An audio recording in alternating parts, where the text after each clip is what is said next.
Hi guys. आपने तो सुना ही होगा कि रात गई बात गई। बहुत सारे लोग ये बात कहते हैं, लेकिन जरा सोचिए, क्या हर कोई हर बात को बस एक रात के साथ जाने देता है? तो इसी बात के साथ मैं पल्लवी टॉकेटिव सोल से आपके लिए लेकर आई हूँ एक बेहतरीन कहानी। तो आज की कहानी है दो भाइयों की, जिनका नाम था गिरीश और शिरीष। दोनों भाइयों में बचपन से ही बहुत प्रेम था। बहुत अच्छे से दोनों भाई रहा करते थे। बचपन से लेकर जवानी तक और शादी के बाद भी सब कुछ अच्छे अच्छे से चल रहा था। लेकिन अचानक से दोनों भाइयों के बीच में कुछ कहासुनी हो जाती है। छोटा भाई जो था, जिसका नाम था गिरीश, वो अपने बड़े भाई को यानी कि शिरीष को कुछ बहुत ही कड़वे बोल सुना देता है। तो इसी बात पर बड़ा भाई जो है वो अपने छोटे भाई पर कुछ इस कदर नाराज हो जाता है कि उन दोनों के बीच की बातचीत कई सालों तक बंद हो जाती है। अब कई साल बीत गए थे। दोनों भाइयों के बच्चे बड़े हो जाते हैं।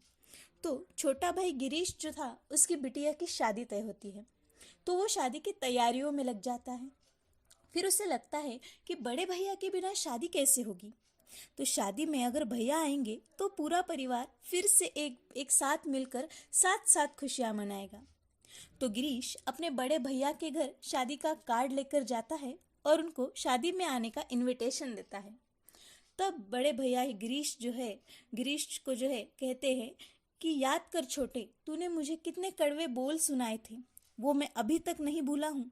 चाहे जो हो जाए, मैं तेरे घर शादी में नहीं आने वाला। तो गिरीश मायूस होकर के घर लौट जाता है। लेकिन उसका शादी की तैयारियों में बिल्कुल भी मन नहीं लग रहा था। वो अपने भाई को लेकर बहुत परेशान था। तो एक अंकल थे जो उसे गिरीश को आकर कहते हैं, तुम ना बाजू वाले गांव में एक पंडित जी रहते हैं, उनके पास जाओ और उन्हें अपनी परेशानी बताओ।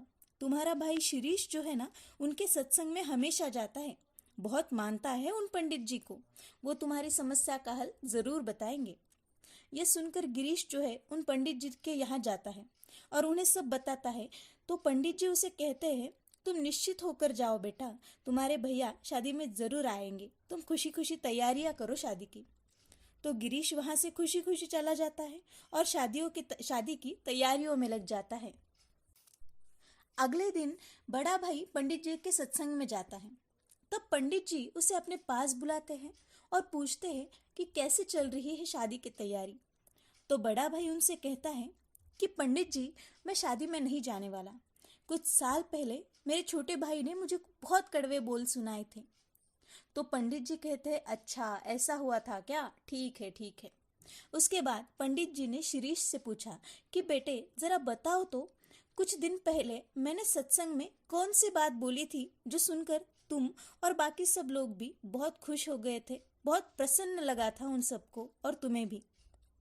तो शिरीष कहता है, पंडित जी क्षमा करें, मगर आपने कुछ बहुत अच्छी बात बोली थी, लेकिन अभी मुझे वो याद नहीं है। तो उन्होंने कहा कि देखो बेटा, मैंने कुछ दिन पहले जो इतनी अच्छी बात कही थी, जो तुम्हारे जीवन में बहुत ही सकारात्मक परिवर्तन ला सकती थी, वो तुम भूल गए।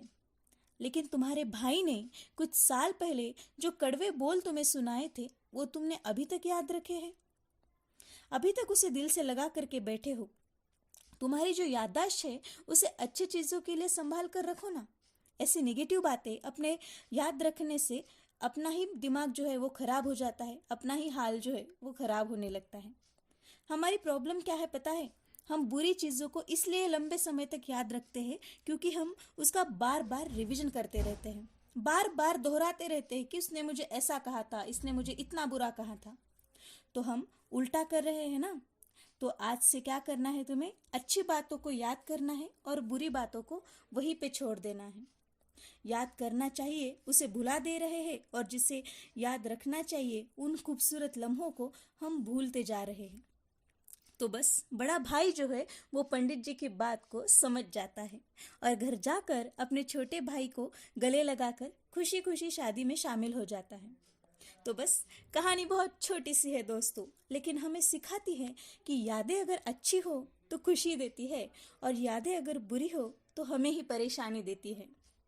तो अगर आपको हमारी कहानी अच्छी लगी हो तो वीडियो को लाइक और चैनल को सब्सक्राइब ज़रूर करें, और उसी के साथ हमारा Instagram channel talkative soul Pallavi को फॉलो ज़रूर करें। Thank you.